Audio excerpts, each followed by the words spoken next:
अस्सलाम वालेकुम दोस्तों, मैं जा रहा हूँ कराची से मियांवाली अपने आबाई शहर। इस वक्त हमने असर के वक्त स्टॉप किया है चाय के लिए और नमाज के लिए। गोट की शहर है, यहाँ कुछ देर रुकने के बाद फिर हम चलेंगे। आपको देख रहे हैं मेरी गाड़ी, जिसका बोर्ड आपको सामने नज़र आ रहा है। यहाँ से रवाना होंगे, फिर हम मियांवाली की तरफ। चाय पीने के बाद, नमाज अदा करने के बाद, नमाज असर का वक्त हो गया है। इसके बाद हम अगला स्टॉप करेंगे सखर बाईपास, जो सी पैक है। लास्ट स्टॉप वो होगा। उसके बाद वेलकम टू सखर इंटरचेंज। अब ये सखर है, रात का वक्त हम यहाँ खाना खाएंगे। उसके बाद यहाँ से सीधा निकलेंगे मियांवाली की जानिब मोटरवे पर। उसके बाद अगला स्टॉप हमारा होगा मुजफ्फरगढ़ या मियांवाली। देखते हैं कहाँ पे गाड़ी स्टॉप करेगी।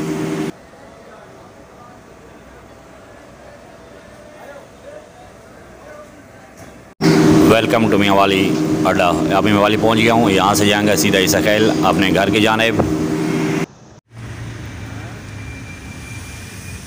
अब जा रहे हैं मियांवाली से इसखैल की जानिब। जिस रोड पर हम सफ़र कर रहे हैं ये जीटी रोड है। बनू से मियांवाली से बनू की जानिब जाता है। चलते जाएंगे आगे तकरीबन 98 किलोमीटर आगे इसखैल है।